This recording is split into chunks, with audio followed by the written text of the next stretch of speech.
rather than us making ourselves a big deal, what does it look like to make him the big deal? One of the quickest things that can kill and destroy a movement of God is when we start thinking we know better, our strategy is better, and we unintentionally start acting as if we don't need God anymore.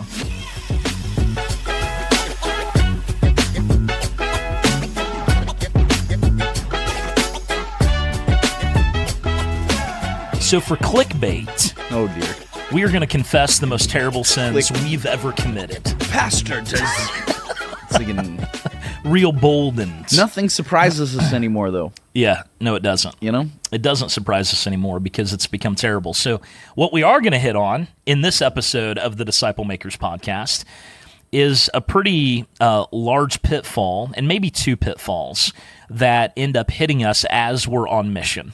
And so why don't you, I'll just toss it over to you, Jace, so you can do the first pitfall. All right.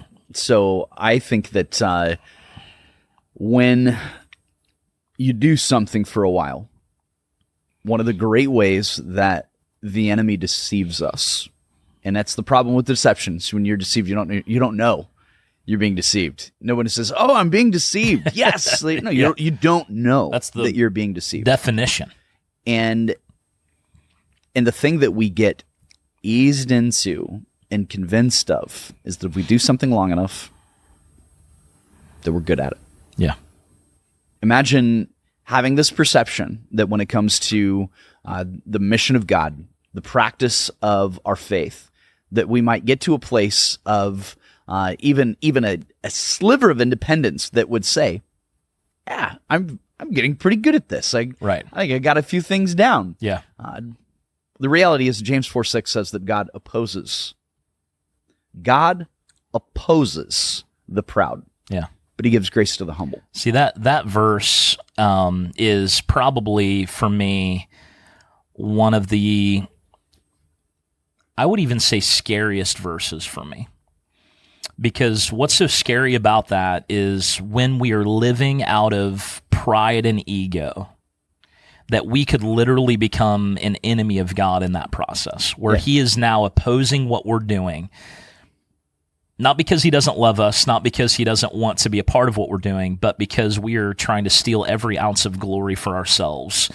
And out of pride and ego, he will then oppose the work that we're doing because we're no longer doing it in a way that is honoring him or glorifying him. It'd be insane to intentionally invite the opposition of God into anything that we're doing. Yeah. But to imagine doing it in a place and a thing that is so precious and dear to us, to invite his opposition into the work that we're doing for his mission. Yeah. Because what happens though is it gets shifted away. Are we working for his mission or are we working for ours? Are we toiling for his kingdom or are we toiling for ours? Right. God opposes the proud. He gives grace to the humble. Yeah. The problem is this is one of those sins that I think, it's like if I just said right now, man, I've had challenges with pride in my life. Nobody's like, "Oh, get that guy out of here." Right. What a terrible person. He's awful. We will never listen to anything he's ever said again. It's one of those sins Cancel that we're... him. Cancel him. He's prideful. I'm getting canceled right now. He had a pride problem one time. Get out of here. My greatest weakness, is that I work too hard, Right. I'd say, just don't say you're prideful. Yeah, right, exactly. Yeah. Oh, man. Yeah. We act like that's one of those sins. It's fine. Not realizing, of course, that it is at the heart and at the root of almost all of sin comes down to a foolish pride that would set itself up against God's sovereignty. Right. And say, no, God, I know the best thing for my life, and I'm not going to follow your will. We know better. We know better. Yep. All the way back to Eden. Right, absolutely. Well, and that's why I think this episode is going to be really important, is because, guys, as we're laboring, whether it's in church ministry or individually, to be a disciple of Jesus who is fully devoted to him and who is making more disciples of Jesus that look and love and act like him, man, pride is going to be one of one of the quickest things that can kill and destroy a movement of God is when we start thinking we know better, our strategy is better, and we unintentionally start acting as if we don't need God anymore. Yep. Like we know the best thing to do, we know the best strategy, we're really good at this, and so then we start thinking way more highly of ourselves than we should, and we start thinking a lot less of God. And so it's like the opposite of John the Baptist. Like John the Baptist says, I must decrease so he may increase. And pride says, no, I need to increase and he's going to decrease. Yeah, right. Like, how can I increase a little bit more, right? I still remember, back when I very first dedicated my life to missions, overseas. So the Lord called me into ministry at a very young age. I was 13 when I preached my first sermon. It was a terrible sermon, by the way, but we don't need to get into that. But the problem is when you start ministry at a young age, 13, 14, 15 years old, you can be terrible and everyone says how awesome you are because no one else that age is preaching any sermons. So you can literally be preaching the worst sermons possible and everyone's like, whoa, you're amazing. Yeah, they want to encourage you. Exactly, which is a good thing. But if you're not careful, it starts to get to your head like, well, I'm a pretty big deal, right? This is something I say often, actually, because there are people in the church that are equipped for encouragement. Yes. That is their gifting. Yeah. And so a lot of times somebody will offer their gift of encouragement to someone else. I've been on the receiving end of this where somebody will offer their gift of encouragement to me, and I'm too insecure to allow them to encourage me. Right. And so I'm having to tell them, in a sense, stop using your gift because I can't handle your gift because I put your encouragement in my head instead of in my heart. Right, right. My head is inflated when my heart ought to be built up. Right, exactly. Yep. And so early on, I started really battling some putting it in my head rather than my heart, right? Like starting to think that, man, I was doing a lot better than what I was and that I was better than other people. You're a big deal. Yeah, I was a big deal at 16, or whatever. I've preached 4 sermons, bro, like you're going to fix this place. Yeah, I preached 4 times, man. You've never preached at all, And so anyway, it was ridiculous. And it got to a point where I still remember this. I was 17 or 18, and I got called by this little church in Illinois. It was in the summertime. It was baseball season. I was busy, and I go to this little church of like 20 people. Didn't pray about the sermon. Didn't even think about it, dude. I walked in there thinking I had it. I grabbed an old sermon that I'd preached before, and I'm walking in there thinking like, oh, this is going to be fine. It wasn't an intentionally prideful attitude. It was just very a nonchalant and lackadaisical, it's fine kind of attitude. And I walked in there and I got up on stage and I started to preach. And it was by far the worst sermon I'd ever given in my life. I stumbled over my words. It was as if, Jason, the gift was gone. Like whatever gift God gave me to speak was not there anymore. It's like the Spirit had departed. Perhaps you had invited the opposition of God. Perhaps that verse in James was actually getting some legs underneath it and was being walked out in my life, that he opposes the proud. So I get up there, man, and it's like I'm making stuff up, bro. I even have notes in front of me, and I'm making stuff up. I mean, it was terrible, okay?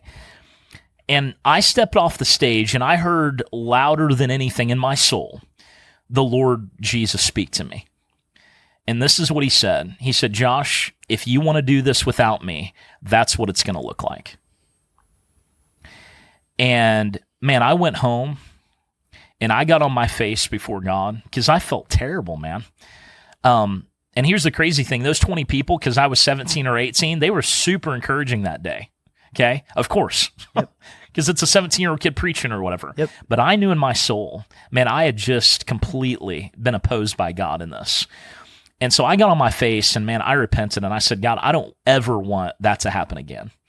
And I made a few commitments that day. One of them is, which anyone who's been around me when I preach will know this story, but one of them is literally every time before I preach now, I slide my shoes off to get my headspace in the right place. I'm not preaching, so I've still got them on right now. But I put to get my head in the right spot, that God, I know what it's like when you don't show up, and I never want that to be the case again. And I know what it's like when you do show up, and I am desperately in dependence on you right now. It's got to be you. And so I'm going to slide my shoes off, getting my head in the right spot to say, if you show up, what is happening is a holy thing. And I'm going to take my shoes off in honor of that. Yeah. And so it's more of a pregame for me more than anything. I don't think every preacher needs to take their shoes off. This is for me because I'm a prideful, egotistical piece of trash that every single time needs to remind myself, this is not about you, man. You're little. This is about him. And if he doesn't move, nothing is going to happen. Yeah. And so that radically, man, began to shift the trajectory of my life, right? Yeah. You think I would have gotten better after that. But then, okay, I'm 20 years old, 21, and I feel God calling me into missions overseas. Still in your sock feet. Still in my sock feet. It's doing it. I love that you do that. Yeah. But I do wish that you wouldn't wear toe socks when you do it. It's a little weird. I definitely have never worn toe socks in my life, but that's awesome. That's beautiful. So then I'm at 2021. I feel God calling me into missions. I walk forward in an ICOM, which was an international conference on missions. Used to be called the National Missionary Convention. I go forward in an ICOM, give my life to missions. I go back to my hotel that night. It's a Courtyard Marriott right here in Indianapolis, actually, downtown. So in the middle of the hotel, there's a courtyard. I go there and I began to pray out to God and basically say, God, I'm giving my life over to you. But apparently I was doing it in a way where I was thinking that God needed me or something. Oh, boy. You ever been there? Oh, boy. Oh, here's a gift that I'm giving you, God. He's so blessed to have me. And again, I heard his voice so clearly in me. And he said, Josh, I don't need you. I'm like, what? What do you mean you don't need me? Like, I just gave my life to go to the unreached people of the world. What do you mean you don't need me? I felt you calling me. Like, of course you need me, But he followed it up in as gracious and as lovingly as he can. And he said this. He said, Josh, I don't need you, but I need you to know that I want you. And there's a difference. And I think as we really step out to become the men and women that God's called us to be a real disciple who's not being opposed by God, but being given grace in our humility, we need to understand the difference between being needed by him and being wanted by him. And I don't know about you, man, but I would pick being wanted by God over being needed by him all day long. Absolutely. Because being chosen, being wanted, being longed for, that's a whole different intimacy level than being needed by someone. Needing is okay, but God is God, dude. He doesn't need us. Like, he can choose to do whatever he wants. If we don't do it, the rocks are going to cry out, he says. He doesn't need us, but he does want us. And that is a beautiful thing, man. And that image in my mind has stuck with me my entire life. This was almost 20 years ago. And still today, man, he constantly reminds me that he is moving. He does not need me. If I don't say yes, someone else will. But he does want to join us in the work. He does want us to join him in his work. He does want to use us. And so in this disciple-making stuff that we're doing, man, if we can just get to an attitude and a heart posture, man, God wants me to be a part of this. Like, he longs to use me. He doesn't need me, and I don't need to get too full of myself. This is all him and not me. And I want him to be the one to get the glory and the praise and the honor. Then I think that's really where that grace that we get in humility really begins, right there. Yeah. Yeah. So tell me, Jace, about your most prideful. We're gonna pull back the curtain here. I was going to offer it. Now that you've queued it up, I feel like I'm being coerced into this. So, Jason, tell me. It's a beautiful thing that there are two parts to this promise, this warning and promise in James 4:6. Opposition to the proud, grace to the humble. And I think that the challenge for us is that we have these notions of what is big, what's large, what's what's an impactful thing, and we tend to have a very limited way of understanding that in our world.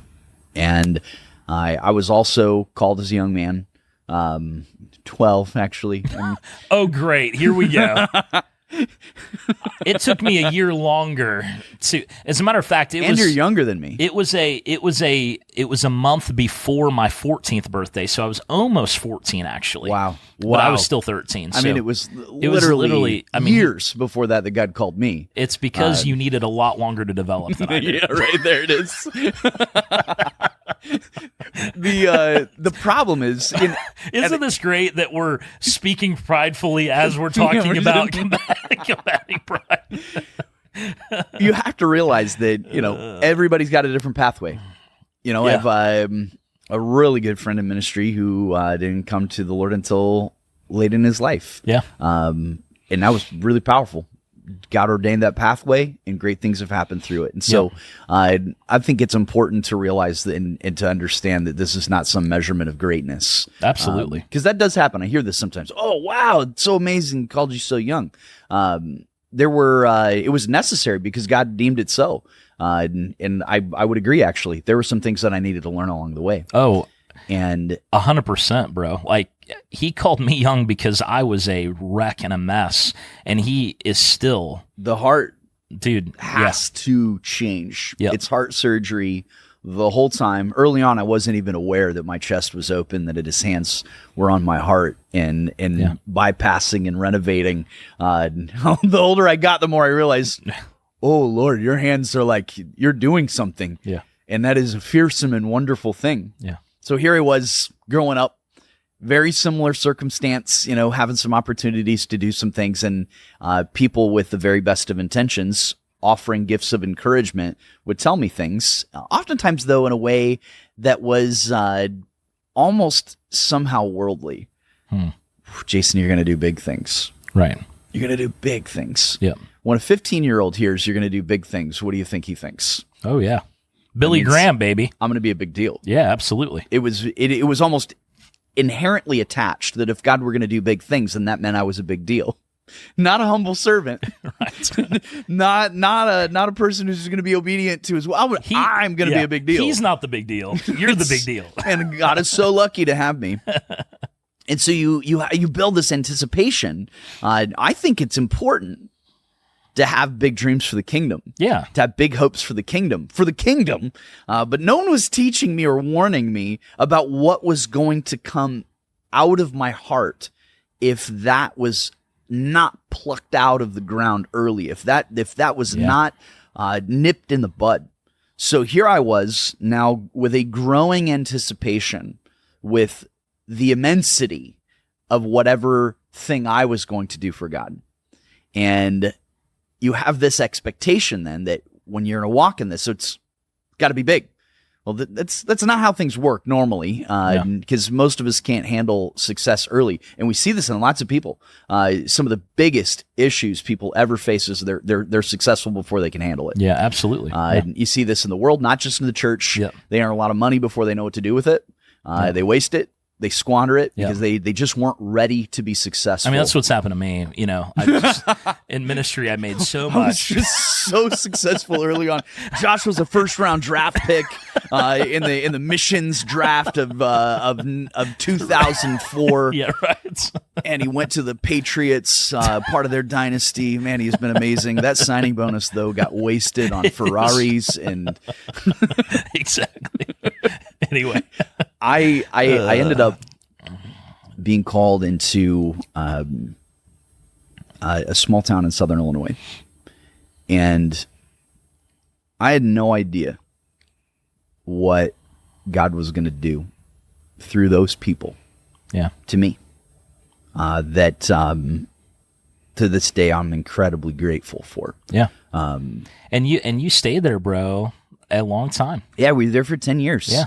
I'm so grateful for that. In a town that, I mean, most people would never even know it exists. It was tough because if you're going to take a bunch of worldly ambition and mix it with godly ambition, sometimes my ambition appeared to be kingdom oriented, that because it was pulling in the same direction as godly ambition.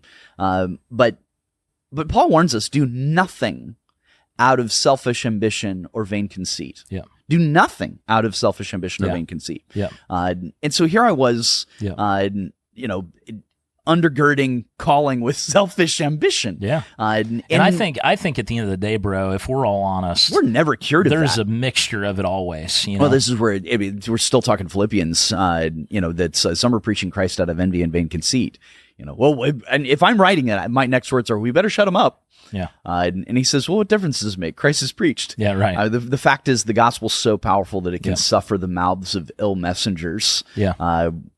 Praise God that it's that good that I can speak the gospel and it still be powerful. Yeah. So here I was in this small town that was really challenging, and it was an economically depressed area. I remember at one point when the whole 08-09 subprime recession happened, our county barely noticed it because we had already been there for a long time. There was a point where our unemployment rate had gotten into like the high teens.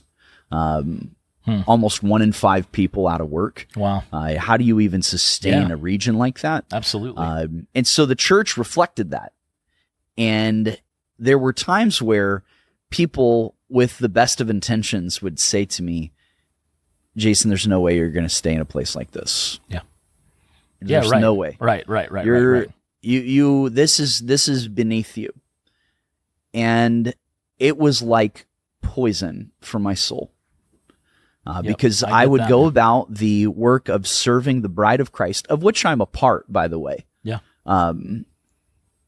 So often as leaders, we almost somehow take ourselves away from the bride as if we're, what I'm getting at, that we're not a part of it. We're somehow separate from it, serving it. I'm right? a part of the bride that I'm serving. Right, so one of the things that is a part of ministry, of service, is, Jesus says it, it's, I was naked, you clothed me, I was hungry, you fed me, I was in prison, you visited me. Well, we never saw you there. No. And if you've done it to the least of these, you've done it to me.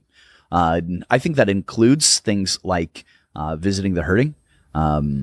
If you're in ministry and you've never been to a hospital, what are you doing? And how many people, like in our churches, and I would say this especially to our younger churches, that are growing, that are impacting their community. I wonder how many people in your community are sitting in nursing homes that haven't seen anybody outside of a care nurse for months, maybe even years. And some of them are even like have been a part of your church, and they just get forgotten about. This is something that a brother, my first mentor, his name was Gene Fox.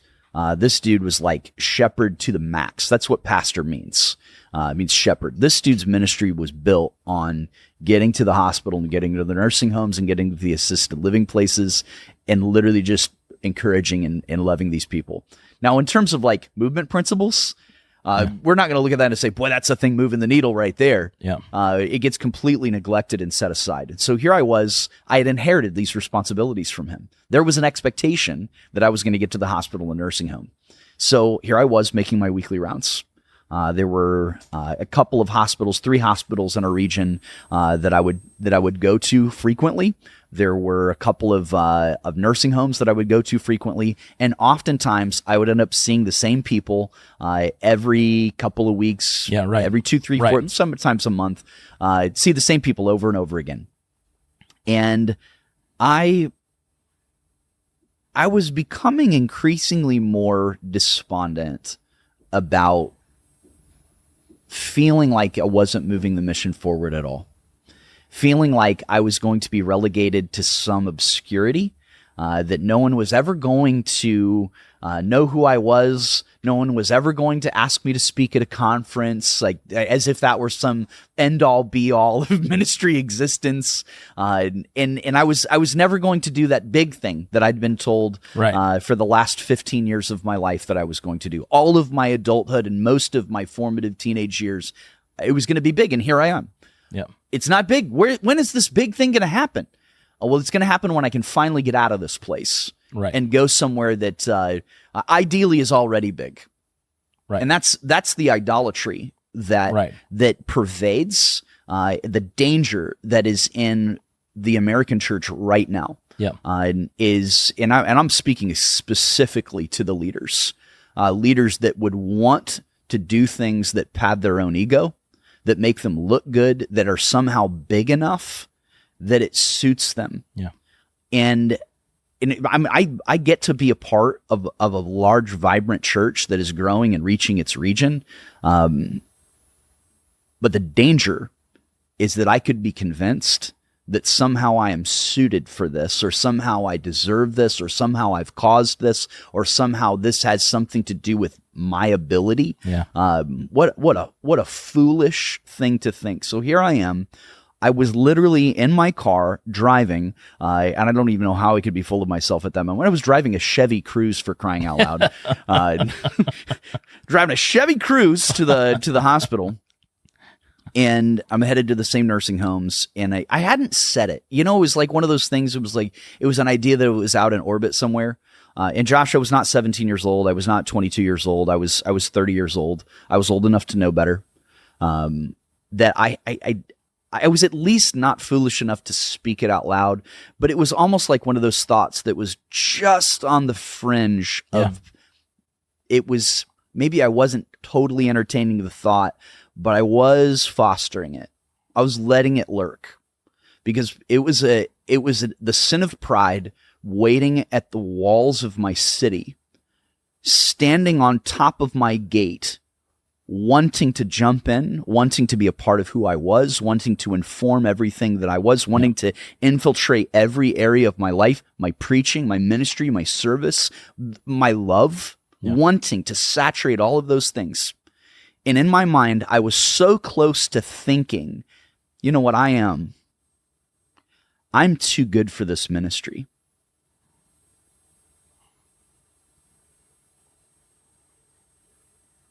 A couple of hundred brothers and sisters in Christ that had toiled for decades, that had given so much of their lives and their energy to reaching their community, to faithfully loving Jesus, loving each other, loving their neighbor, that I would have the audacity to think I was too good, that I was a bigger deal than serving them. How dare I look upon his bride with such disdain that I would even begin to think that I was too good for her. And if I have ever heard the voice of God audibly in my spirit so clearly, Jason, you are not too good for this ministry.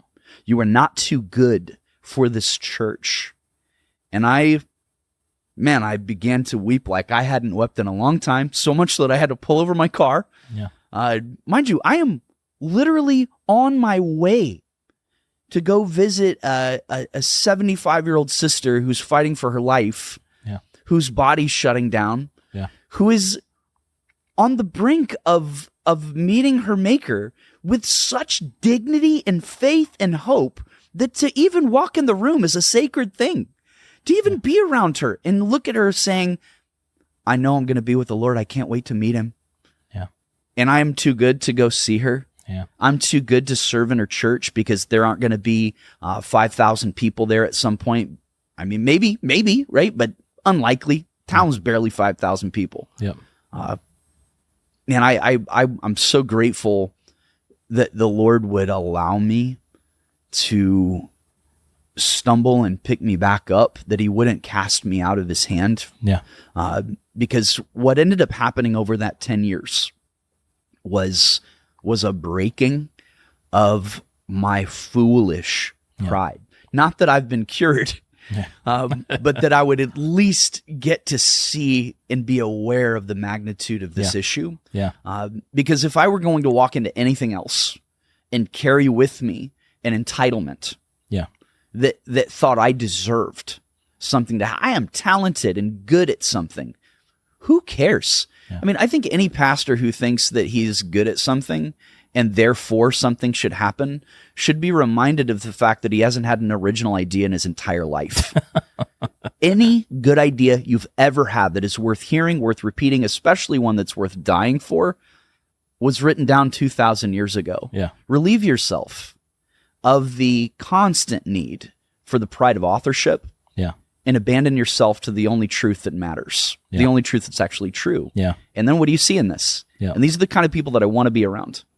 Not the people that are inviting the opposition of God, but people that have been humbled by their circumstances, that have been humbled even by the discipline of God because he loves his sons and disciplines them. People have been humbled by the difficulty and the tragedy of life. I want to be around men and women that have experienced firsthand humility, because where you see humility, you're going to find the grace of God. Dallas Willard explained grace not as God's happy thoughts, not his thinking, it's his activity. The early church talked about grace like we talk about the Holy Spirit, that it actually had movement and did things. I want to be where the activity of God is taking place. Yeah. And you're not going to find that around prideful people. You're going to find that around humble people. Yeah, that's good, man.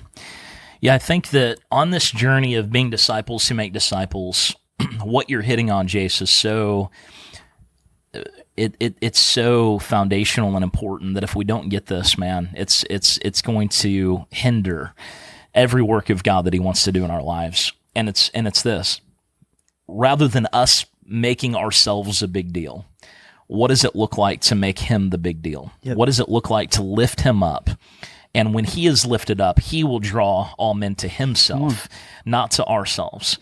And so how do we make a big deal of him? How do we put him on the platform? How do we put him on the stage? How do we put him in people's minds and hearts so that he's the one lifted up? And like we mentioned earlier in the episode, how do we have that John the Baptist kind of personality where our entire being is about us decreasing so that he may increase in people's lives? Yeah. Can I answer that? Yeah, please. This isn't the only answer, obviously. Yes. But this is what has been a conviction for me.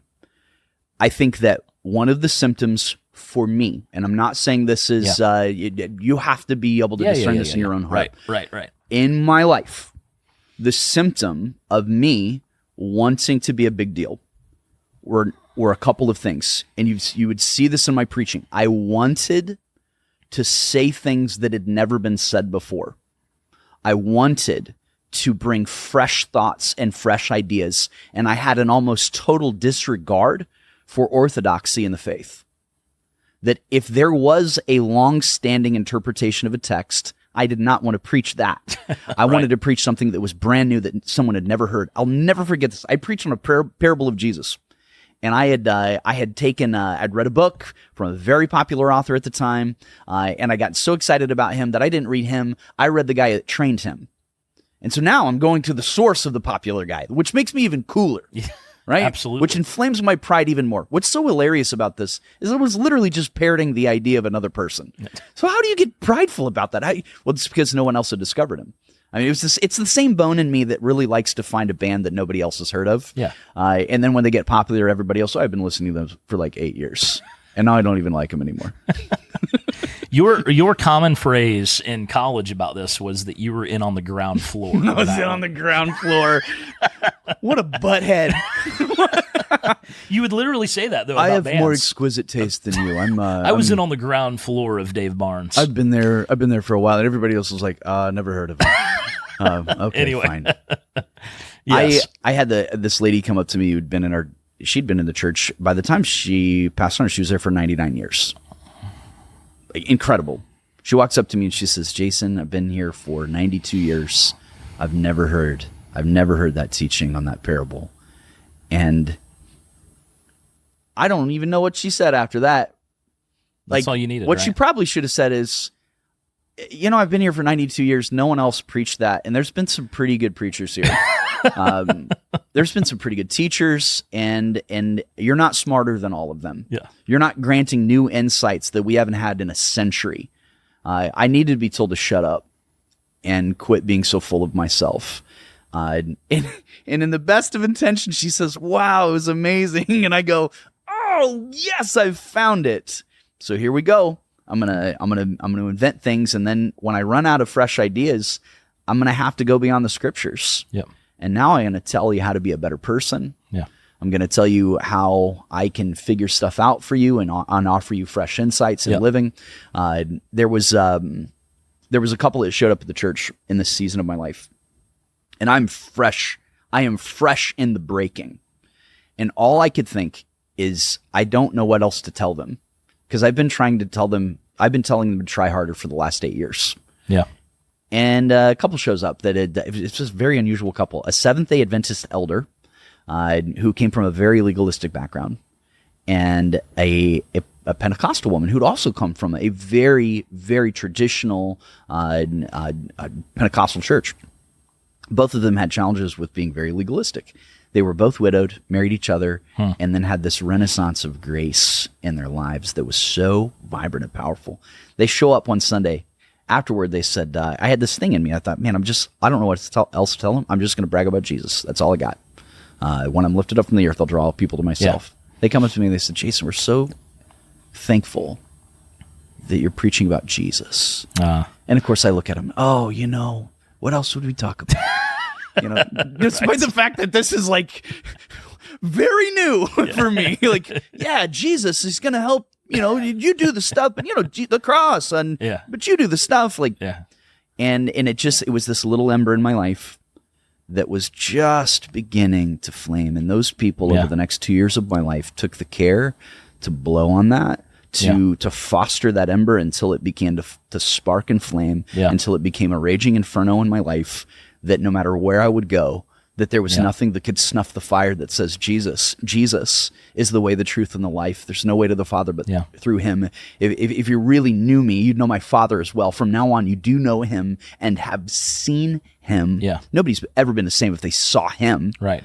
And so here we are. If you want to know the answer to your foolish pride, make your boast in Christ at every single turn. Obsessively worship and adore him. Make it clear that he is the very best thing, not only that you know of, that anybody's ever known of. The best person that's ever lived. The only one who's worthy of being followed. Make him your boast at every turn. And then say the same thing over and over again for the rest of your life. Yeah, that's beautiful, man. Yeah.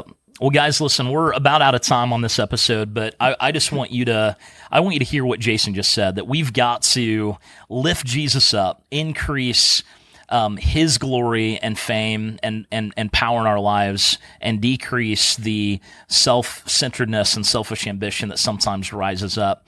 And I want to go back here at the very end, guys, to an image that Jason gave us, that if pride were embodied, it wants to infiltrate every area of your heart and make sure that everything becomes about you.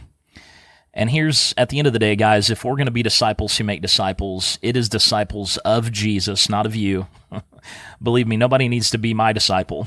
They need to be the disciple of Jesus, and we need to help one another become the best followers of Christ possible. And that's going to happen when we start boasting in him the way that Jason just talked about. Guys, if you're interested in stuff like this, please, I would love for you to like, comment, subscribe, get this out into the hands of many people if you're blessed by it. You can find us at Discipleship.org. We've got a lot of free resources that can help you on this journey. But hey, at the end of the day, guys, let's make sure that we're putting to death the pride of our hearts so that God is not opposing our work, but providing grace and humility in the process. And let's make sure that our eyes are on him, that we're allowing him to increase so that we can decrease, so that we can really become the people that he's called us to be. Well, love you guys. We will see you next time. And let's be disciples who really go out and give this a good go. Love y'all.